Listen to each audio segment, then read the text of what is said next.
back to my channel. We are still working on the construction of a polygon when we are given the diameter of the circle and we are making some general method.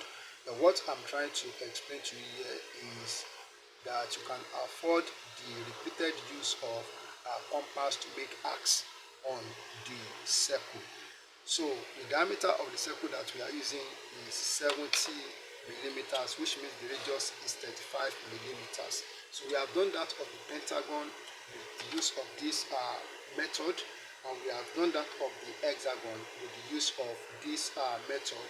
Now we want to do that of the self-sided, that is heptagon, so with this same method, and you see how accurate and different it is from the normal general method. So I've taken a measurement of 35 millimeters.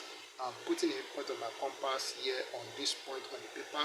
I will draw a circle like this.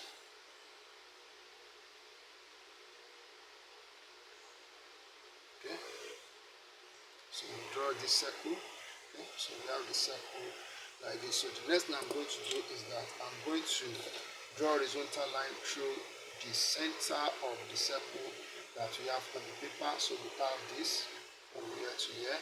Then since we are constructing a 7-sided polygon, so I'm going to divide this diameter of the circle into 7 equal parts. So I will draw a line in this direction from this point like this. Then I'm going to make 7 points on this line. So we have what we have. This is 1, this is 2, this is 3, this is 4, this is 5, this is 0.6, and then this is 0.7. So the last one, I'm going to connect it with the end of the diameter of the circle. So connecting these 2 points together, and then with my set square, I'm going to draw lines on each of the points that are parallel to this line. So if I shift it to this point, I will draw a line to meet the diameter of the circle. Shifting to this point, I will draw a line to meet the diameter of the circle. And shifting it to this point, I will draw a line to meet the diameter of the circle. And then shifting to this point, draw a line to meet the diameter. So also this point to meet the diameter, and then this point to meet the diameter. So all these lines are parallel to each other. Okay, so the next thing that we are going to do is that I need to number this point. So this point is 0, so this is 1, this is 2, this is 3. Okay, so this is 0.4, this is 0.5, this is 6, and this is 7.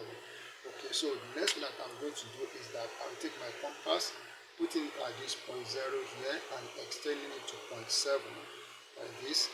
Then I will draw an arc up, and I will draw an arc from here down like this. Okay, then putting at 0.7 here, putting at 0.7 here. So and then it touches 0.0 here. I will draw an arc meeting this arc, and I will draw it down meeting this arc. So I'm going to call this point of intersection of the arc, I will call it point P. So while this point, I will call it point Q.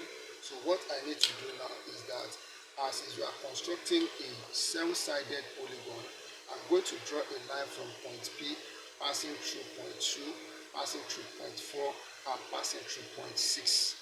Draw a line from point P, passing through point 2, point 4, and point 6.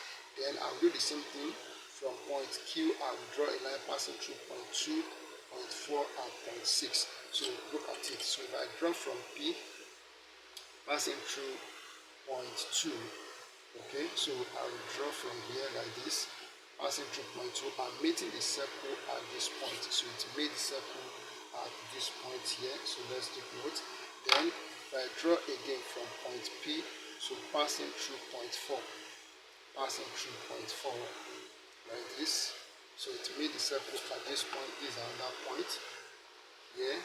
Okay, so then if I draw from point P again, so passing through point 6, so I draw like this. So passing through points, I'm meeting the circle at this point. So this is another point. Okay, so then if I do the same thing from Q, I and I draw a line. So from Q here, okay, so if I draw a line from Q passing through point 2, so it touches the circle at this point. Okay, so then if I draw again from Q passing through point 4, from Q passing through point 4, so it goes like this, meeting the circle at this point. So this is another point. Okay, then I draw again from Q passing through point 6. So meeting the circle at this point. So we have what? This point here. So now, so if I label this point, this is point A, and this is point B. So this is point C, and this is point G. So this is point E. So this is F, and this is G. So distance AG is the length of the polygon. Distance AB is length of the polygon, BC is length of polygon, CD is length of polygon, and so on. So all I need to do is to connect them together now. So I'll connect AB together like this, and then we connect BC together. Okay, so we connect CD together. Now point C and D, connect them together. I will connect point D and E together like this. Point EF, so connect them together. And we connect point FG together. Then point G and A, we connect them together to get the pentagon. So you can see this is how the pentagon moves, as simple as I've done it. Thank you and God bless you.